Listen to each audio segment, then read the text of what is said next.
about that song? Tremendous presence. Total creative package. One that was under the radar. Funky from day one. Could have been a bigger band. That music will never die. Uncompromised, unrecognized, unparalleled, unsung.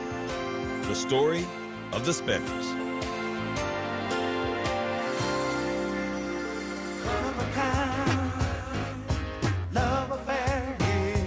They've never won a Grammy Award. And they're not in the Rock and Roll Hall of Fame.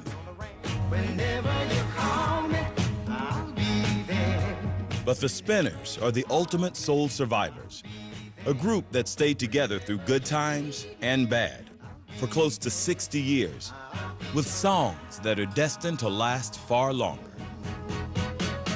They never got the acclaim as a group that they should have. Most people can't cite the names of the individual members, but they can sing the lyrics to every song. Indeed, during their short but spectacular heyday in the 1970s, the Spinners scored 19 top 20 R&B hits. Among singing groups, only the Jacksons had more.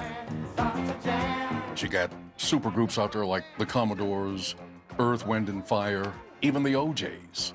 And Spinners topped all of them. Their steps, their appearance.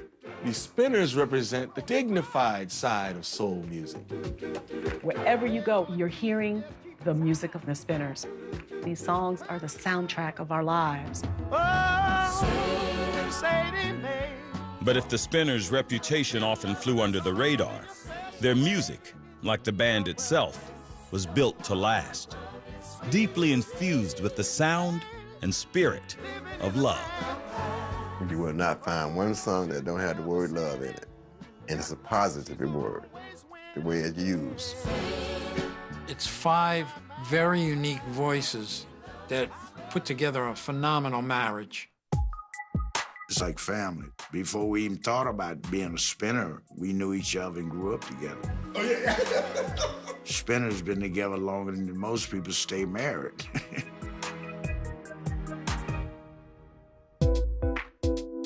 The 4 core members of the Spinners, Henry Fambro, Bobby Smith, Billy Henderson, and Purvis Jackson, grew up together in Ferndale, Michigan, just outside Detroit, drawn together by music and sports. Oh, boy.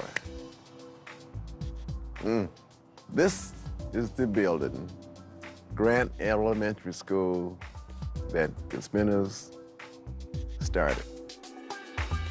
We were friends before we started singing together. They had a basketball court out there. And during the summer, you stand around, you start singing, you know. Back then, that's where it was, you know.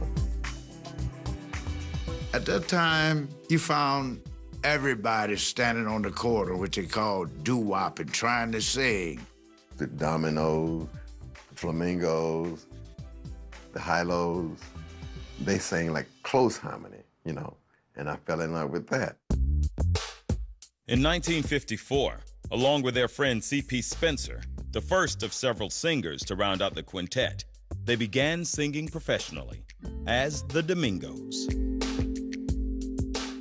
This is where the Domingos received our first payday. We were standing at the corner there, just singing, and a guy walks up and he says, "If y'all do Dream by the Everett Brothers, I will give you $5. We sang that song and we got paid $5, so we got $1 apiece. We did pretty good as amateurs. Matter of fact, we became the neighborhood celebrities. We got in all the dances free and stuff like that. And things started happening to us. People started wanting us to perform in different venues. The group soon changed their name to the Spinners after some fancy hubcaps. In 1959, Harvey Fuqua of the Moonglows and his wife, Gwen Gordy, signed them to their new label, Tri-Fi Records. He made us rehearse every day. He taught us routines. He taught us how to present ourselves, how to be artists. In 1961, Fuqua put together a backing band, including Marvin Gaye on drums, to record the Spinners' first single, That's What Girls Are Made For. Everybody looking at us going like, oh, y'all stars. You gotta hug 'em, then you kiss 'em. The record was a hit, peaking on the R&B charts at number 5. So the Spinners hit the road. And we had to go through Philadelphia and make a cameo appearance at the Uptown Theater. I heard them on the radio. I said, oh boy, those guys sound fantastic, and I didn't think any more about it. Then I got a job at the Uptown Theater playing piano. And who was on the show? It was the Spinners. Oh boy, was I tickled. What I liked about That's What Girls Are Made For, it was a chord in that song that I had never heard any other group sing. And it was a 13th flat 9.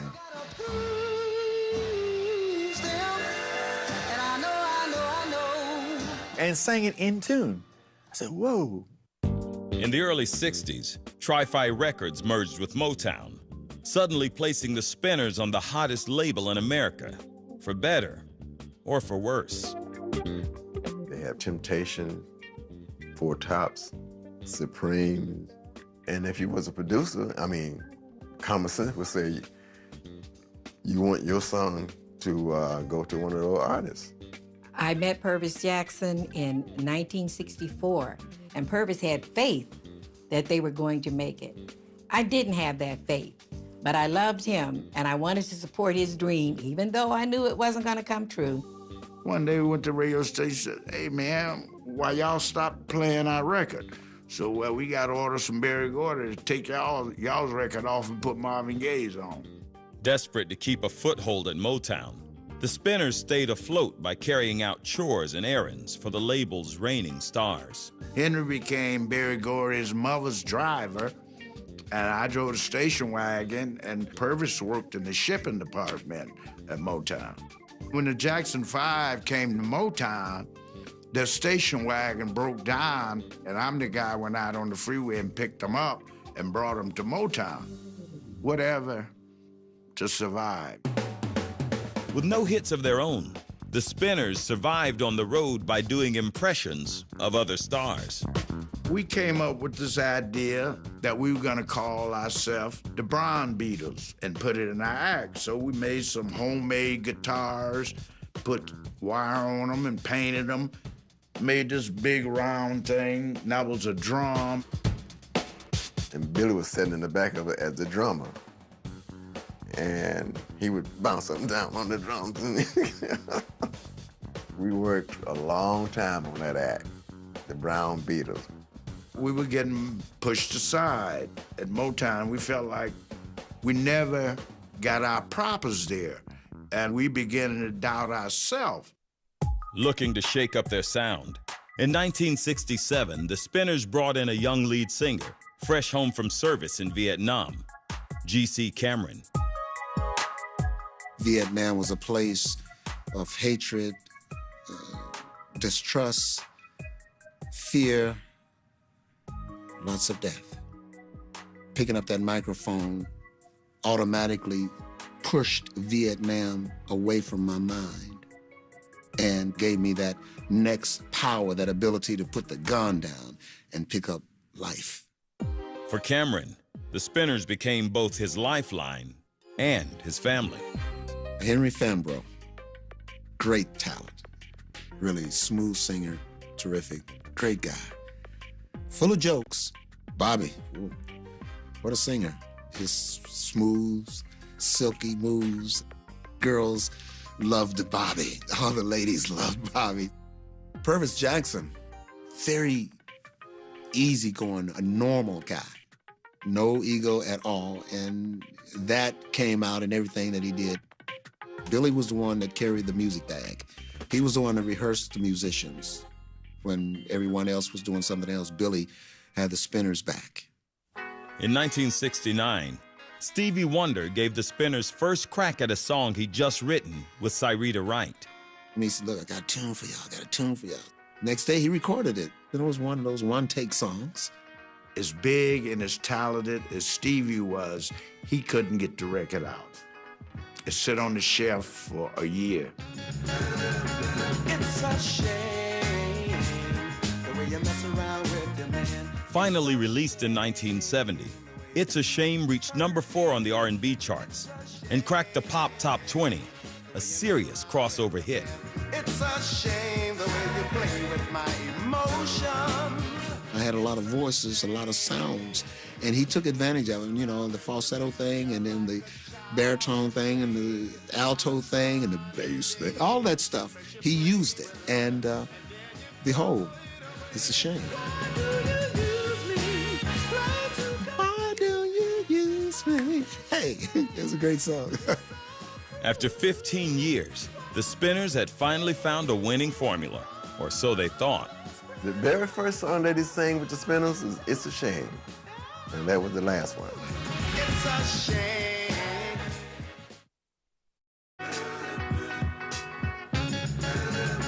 It's a shame. After 15 years together, the Spinners had broken through with their 1970 hit, It's a Shame.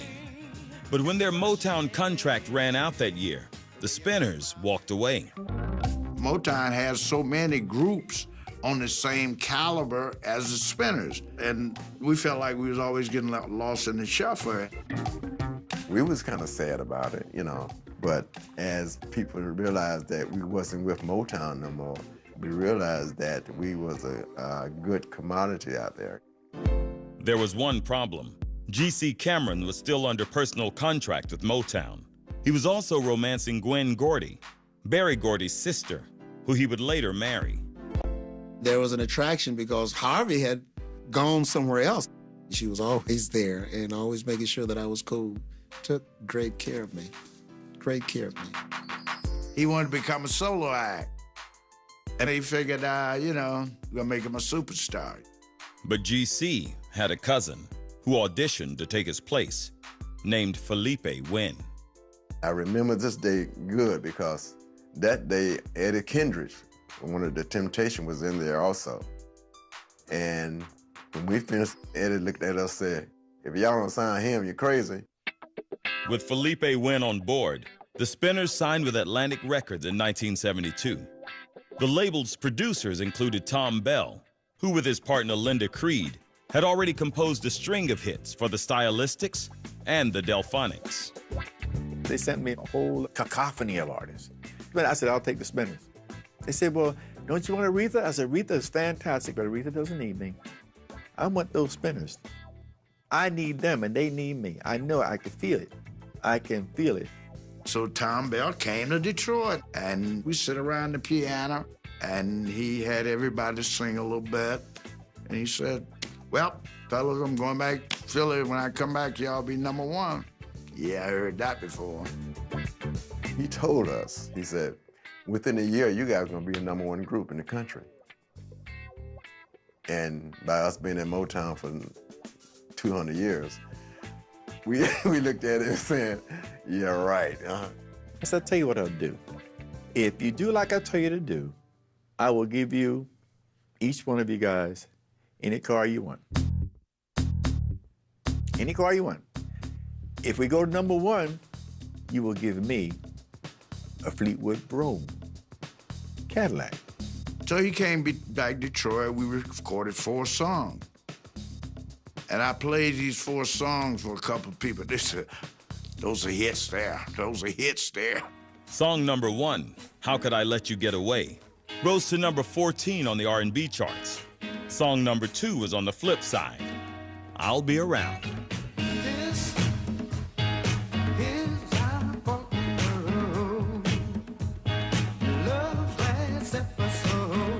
I think Detroit broke first, because that was their hometown. And I think Buffalo was next, Chicago, and New York was gone.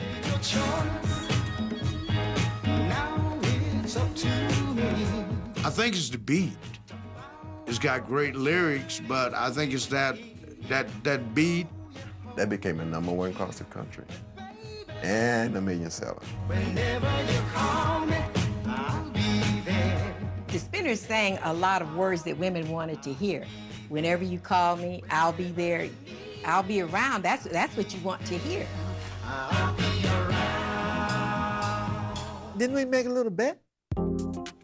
The Fleetwood Brown Caballero. When can I expect that? Guys started the tick came, sweat started coming. I sat there and let them sit there and boil for about 10 minutes. I said, well, when are we gonna get it, fellas? I know you guys are men of your words. So finally, I couldn't stand it any longer. I said, gentlemen, I have something to tell you. What, Bill? I said, you don't owe me a car, man. No, I said, no. You know why you don't owe me a car? I said, I don't even know how to drive. You did that to us, Bill. I said, that's the only way I can get you to record, man. Since I met you, I've begun to feel so strange. Every time I speak your name, that's funny. Next up was song number 3, Could It Be I'm Falling in Love? Don't know what to do. Each night I pray there will never come a day. So now what you had was the marriage of Philadelphia and Detroit, the Motown Philly. And what it created then was spectacular.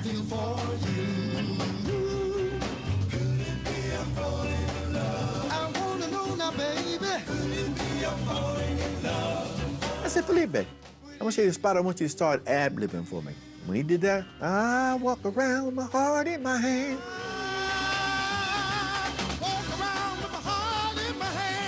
And when he started that was it, buddy.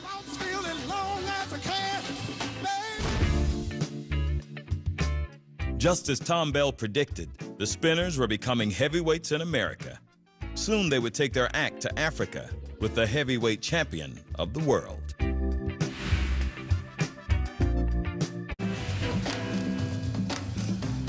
After 2 decades of struggle, the Spinners had 3 gold singles in a row, turning them from journeymen to stars. We just loved everything that Tom did. We accepted everything that he did, and we believed in him. I was kicking everybody's backside. I was kicking my own. I was working and working and working like a mule. I'm gonna tear him up, boy, and I did. It was fun.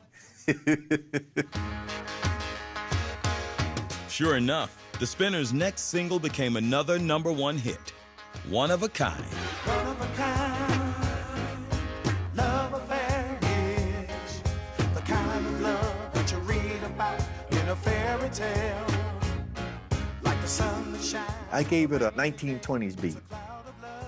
1, 2, 3, skip. I'm doing it a little faster for you, but one of a kind, bum, bum, bum. Love affair is 1, 2, 3, skip. It's always that. Your up is down, but love stays around. Riding the crest of success, the Spinners were invited to perform at an all-star concert in Zaire for the World Championship bout between George Foreman and Muhammad Ali. I never thought about the day would come when she would leave without goodbye. Yes, sir. Muhammad was a good friend of ours. He would always come by the dressing room, play around, have fun, you know. I want to thank all the black people that it took to make it possible for us to come back home. And when Muhammad Ali came in the ring, he had a serious look on his face. And Felipe was trying to joke it off. And Muhammad Ali was like, he wasn't joking. You know how Muhammad Ali is. To show you I'm the best, I will stay in your chest. Oh, yeah. Since we don't get along, we gotta get it on. Quit talking. Wait a minute, let me get him out. The Spinners did their best to spread good vibes everywhere they went, on stage and off. For my band, to the Valley, we like to work like a family. We look at everybody in our entourage like family. Those were 5 great individuals. And that's something that's real important in our business. These were romantic songs that we're talking about, the idealized version of love and falling in love and a relationship. And what woman doesn't want to be serenaded and hear those kind of things? Though some women may have liked them a little too much. I used to say, well, the groupies and the gropies are trying to get my husband. And he used to always say, don't worry, wife, you don't have anything to worry about. But the bigger they became, the more opportunities he had. We played the field, had fun, you know, when I was young. There were a lot of women chasing them. I don't know how many caught them, but there were a lot chasing them. Like I said, Spinners never got the big head, but we had a lot of fun. But when it came to music, the Spinners, their producer, and their record label were all about their business. I was a promotion man in the beginning. I was the guy on the phone calling every disc jockey, going, man, you gotta hear the Spinners record, you know, the greatest group, and blah, blah, blah, blah, blah. So when I became president, I had people under me that I would say, man, make sure that you know, get this record on. There's 50% talent and it's 50% business and promotion. And I don't care how good your record is. If the public don't hear it, it ain't going no place. The difference in that, being Atlantic and the experience that we had at Motown, we had a producer with a staff of writers that was concentrating on the Spinners sound. I didn't write most of those songs. They were written by 3 guys, Jefferson, Hawes, and Simmons. I said, listen, this is your job. I want you to eat, sleep, and breathe the Spinners. Nothing else. Eat, sleep. I don't want you sleeping on those stylistics. I don't want you sleeping on nobody else. The Spinners is your job. Sure enough, in 1974, Tom Bell and his writing team put together the Spinners' 4th #1 R&B hit, Mighty Love. Then they took the song to the Grammy Awards and rocked the house.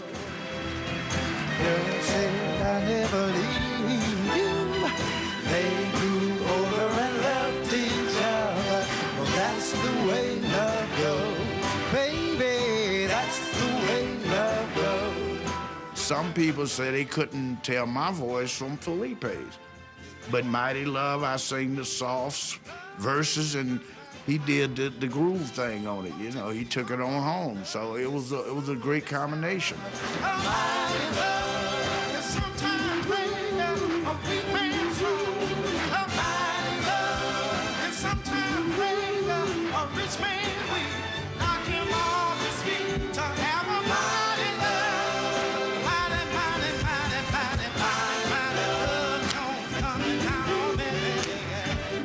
Felipe was a study in rhyme, how you can rhyme with your voice as the rappers are doing now. He did it musically, just off the top of his head.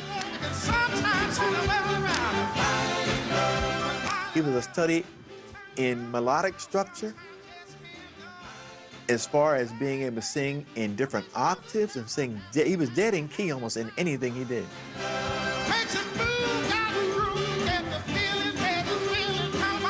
He was the kind of singer that would go ahead of the lyric and see what was coming before the lyric even got there.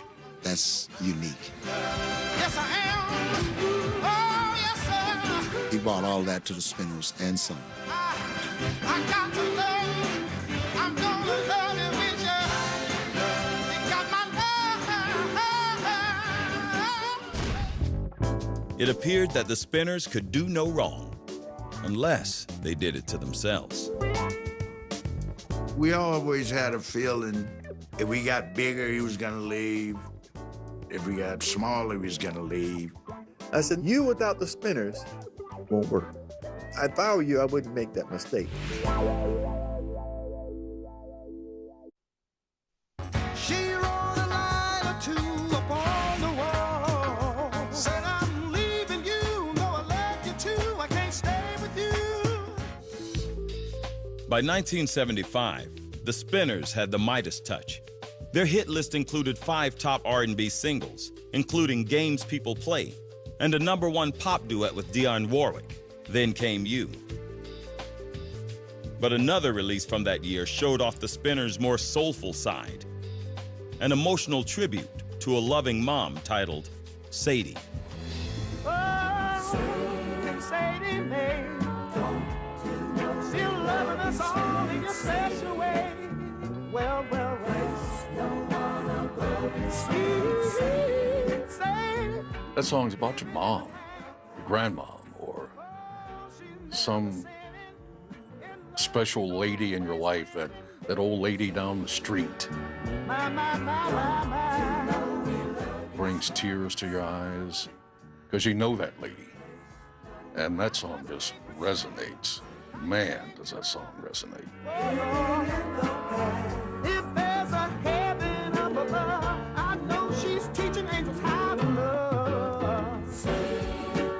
It's a mean world without you. My mom, All the love you show. that was my Sadie. That was my Sadie. I loved it so much. Yeah. Yeah. That was my Sadie. Ain't it funny that in the end it's not money? It's just the love you gave us all.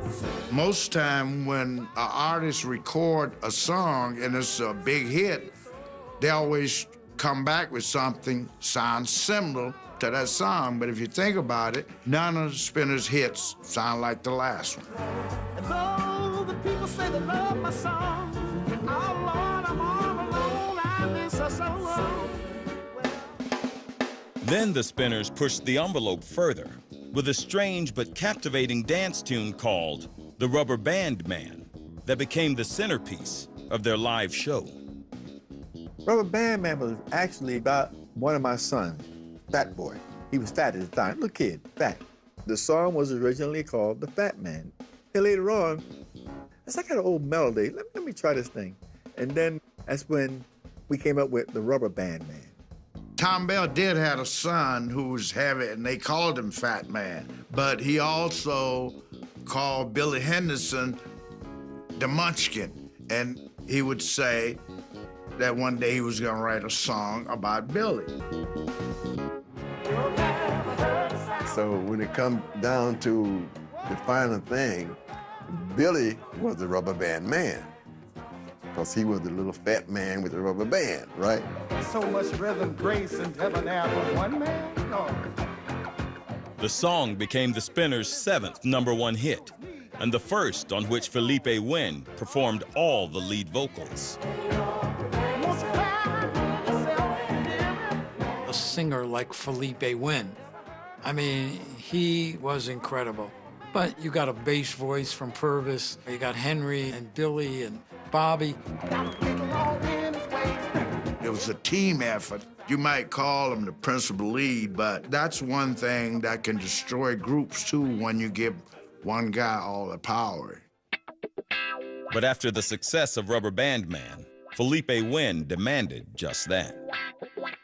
He wanted to change the name from the Spinners to Felipe and the Spinners, or something of that sort. Yeah, that stubborn thing in him, man. I said, Felipe, I said, let's look at this for a minute. Besides Rubber Band Man, have you ever sang the entire lead on Felipe? That has nothing to do with it. I said, yes, it does. I think he was comfortable in the group, but I think the group was moving a little too slow for him at the pace he was moving. He was in a hurry to get somewhere. We always had a feeling if we got bigger, he was gonna leave. If we got smaller, he was gonna leave. Later on, he called me up and said, Dad, I'm gonna leave. So I think you're making a mistake. Oh, Mel, I know, man, I can do it. I think you're making a mistake. After a concert in San Francisco on New Year's Eve of 1977, Felipe Wynne left the Spinners for good. But at the end, when it come time for him to leave, I don't think he really wanted to go, but he had made up his mind. And once you make up your mind to do something, and the wheels is in motion, and we had put our wheels in motion, you can't go back. But the split between Felipe Wynne and the Spinners was just the first in a chain of events that would turn their world upside down. It just was never the same for the Spinners or for him. If you can't get me at my best, what do you need me for?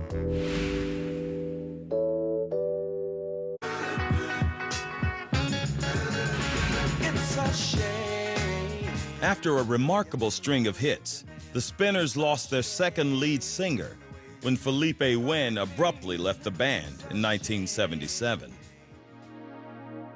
Even more shocking, Tom Bell soon decided to part ways as well. I wanted to give you the best that I can give you as long as I can give it to you. And when the time came that I could not hear you a year in advance, I don't believe I won't be doing this anymore. Tom Bell was one of the greater producers, for as I'm concerned, ever was. But he was a producer of the 70s. Okay, now here come the 80s, the trend of music changed. Instead of trying to replicate Bell's sound, Atlantic paired the Spinners with producer Mike Zager. Their first single was a cover of an old pop song, Dressed Up, with a dance club beat. I'll be working my way back to you, babe, with a burning love inside. The song became a monster hit, peaking at #2. It also introduced fans to the Spinners' new lead singer, John Edwards. I think it was Purvis who came to me in the dressing room one night and said, "Hey, John, we did not ask you to join the group to be a Felipe imitator, so be yourself." How I cried over you. I'm telling all, I ain't about to go living my life without you. Hey, every day. And from that point on, I took him at his advice. I'll be working my way back to you, babe. Group members renewed their bonds in other ways.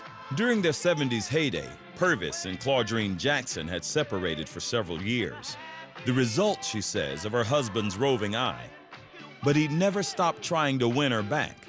And by the early 80s, they reconciled their marriage for good. Working My Way Back to You was his theme song to me. And when he'd say, "I'm working my way back to you, wife," I'd think, no, you're dreaming again. But the fact that Purvis and I did get back together after years apart is proof that God is still working miracles in the world. Roll back your boat and let your arrow go straight to my lover's heart for me. In 1980, the Spinners scaled the top 10 with another cover tune and lead vocals that showed off John Edwards' resemblance to a legendary singer. I was in the studio just messing around with the song. And Mike said, "You sound like Sam Cooke." And I said, "You gotta be kidding." He said, "No. Matter of fact, I think we can do something with that song." And next thing I knew, we were doing Cupid.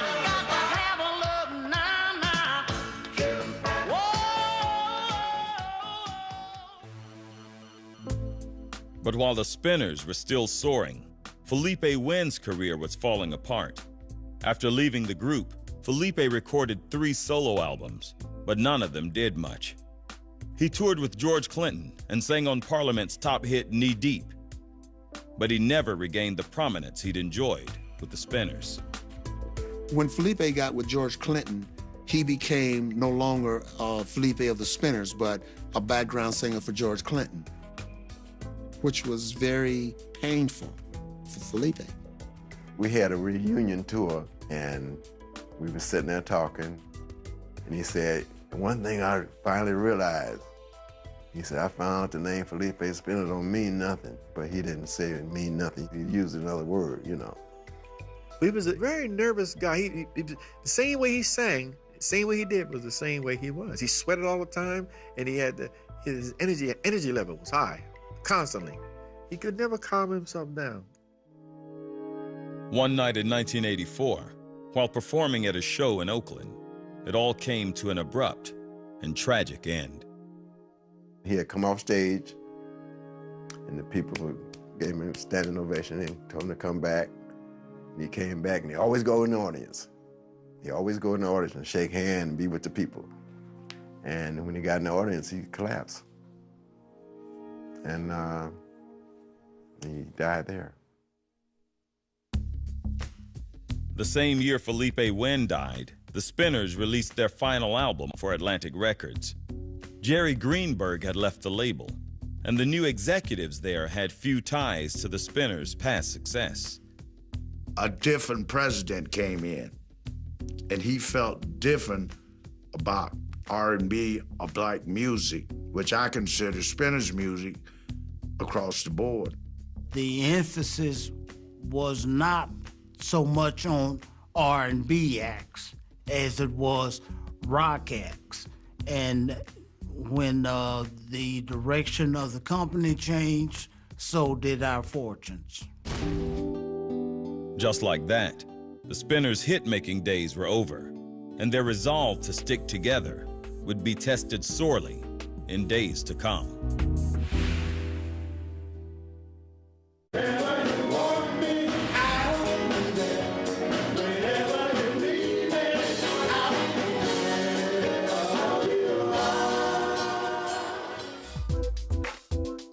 2010, 50 years since they recorded their first hit single. Bobby Smith and Henry Fambro are still on the road with the Spinners. When you get on stage and with the people there and you performing, that music is pumping you and the audience is pumping you, there's just no feeling. There's no feeling like it. But the Spinners' determination to carry on has come with a cost. After 5 decades together, Billy Henderson, the original rubber band man, left the Spinners in 2004 following a financial dispute. His health failing, he died of complications from diabetes in 2007. He was failing for a long time. And if a member of your family is ill and you know they're not gonna get well, when it happened, it still hurts. So it was very painful. Then in 2008, another original member, Purvis Jackson, died from an inoperable brain tumor. That was such a shock. Purvis worked all the way up until the end. I knew he had medical conditions, but I thought he'd be sitting at home for a couple years. So I thought, you know, we've got 3 or 4 good years left. When I had the unpleasant occasion of attending his funeral, they asked me if I wanted to say a few words.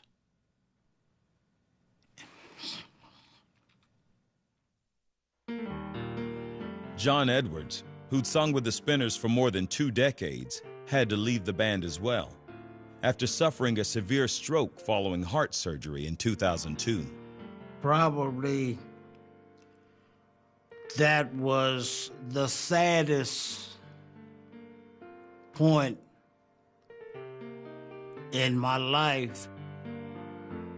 The Spinners and I had become family.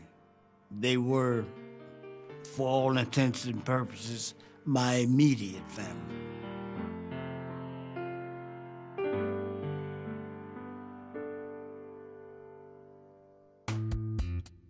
G.C. Cameron, who left the Spinners after It's a Shame, went on to become a minister. These days, he's building a spiritual retreat known as The Sanctuary and has kept up his solo career with 2 recent albums. But for a year after Edwards retired, he rejoined the group he still feels is part of his life. Once a Spinner, always a Spinner, because that's permanent. And so no matter what you say or do, I'm thinking Spinner music all the time because that's what I've been a part of. After Cameron's departure, Bobby Smith and Henry Fambro rebuilt the Spinners with younger members who vow to keep their spirit and style alive.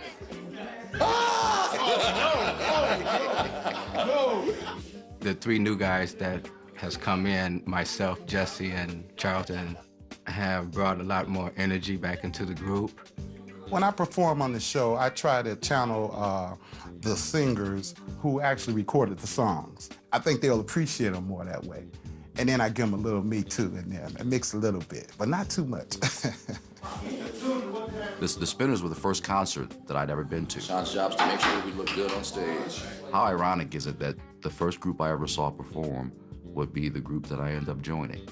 It's It's surreal.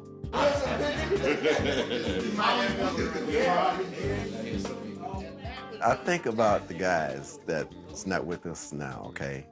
John, Billy, and Purvis.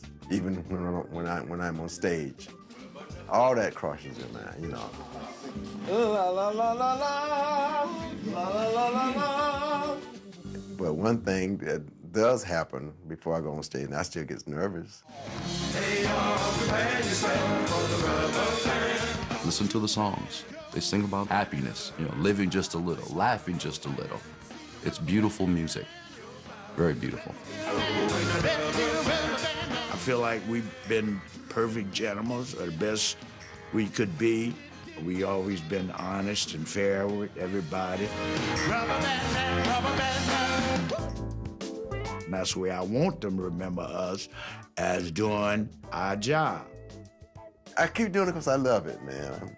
I can't see myself doing anything else. When we perform, it's from the heart. It's from the heart. And I think people can feel that. The Spinners still treasure those family ties. In 2010, John Edwards was invited to rejoin the group on stage for one last curtain call. 3/4 of these people They'll find out once you get there. They won't know then, because You will be introduced. Because I won't be the same. It would be wonderful to be on stage with John, to share the stage with him and perform. I would love to stand and sing and doo-wop and do my thing in the background with John, you know, up front, doing Cupid. I would love to see that happen. If the nerves do take over, Yeah. I'll just politely wheel my young ass off stage.